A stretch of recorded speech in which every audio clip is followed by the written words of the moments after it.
붉은 털빛에 귓등과 다리가 까만 이 녀석이 바로 붉은 여우다. 동물 분류학상, 여우는 모두 13개의 아속으로 구분된다. 그중 붉은 여우는 한반도에서는 유일하게 발견되는 종이면서 전 세계적으로 널리 분포되어 있다. 금수강산 곳곳을 채집으로 삼았던 붉은 여우. 하지만 1900년대의 어느 날 이후 이 땅에선 더 이상 살아있는 붉은 여우가 발견되지 않았다. 우리나라에서는 지금 찾아보기 어려운 동물이 됐지만 가까운 일본이라든지 중국이나 러시아만 가더라도 가장 흔한 동물입니다. 여우는 어릴 때 많이 봤고 우리가 조금 커가지고 군대 갈 무렵부터 여우가 없어졌고. 쥐약을 놓으면 보다 많은 쥐를 잡을 수 있습니다. 가까운 이웃 나라와 가까운 과거에만 존재하는 붉은 여우. 도대체 무슨 이유로 우리의 산천에서 사라져버린 것일까? 70년대까지 국가적 사업으로 진행된 쥐잡기 운동. 각 가정마다 놓은 쥐약의 최대 희생자는 엉뚱하게도 쥐가 아닌 여우였다.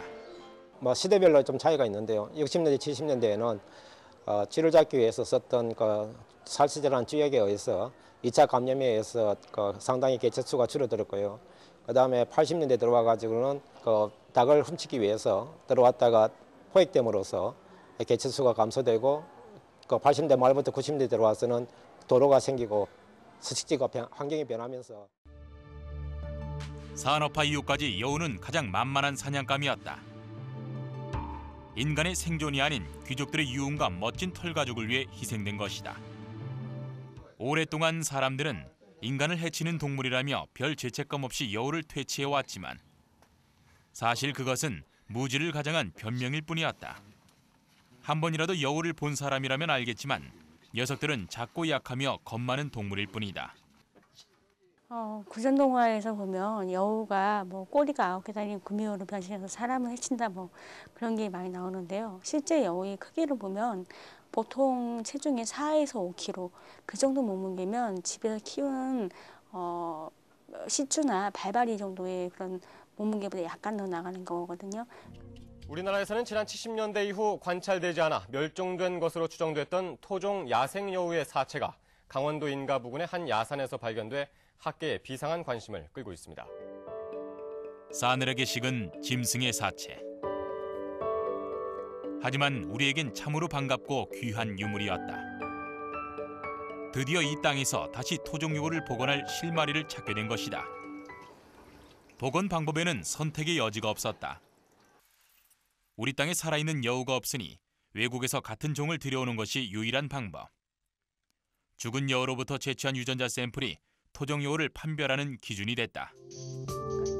2006년 중국에서 붉은 여우를 들여왔으나 한반도 토종과 다른 것으로 판명. 실망이 컸다.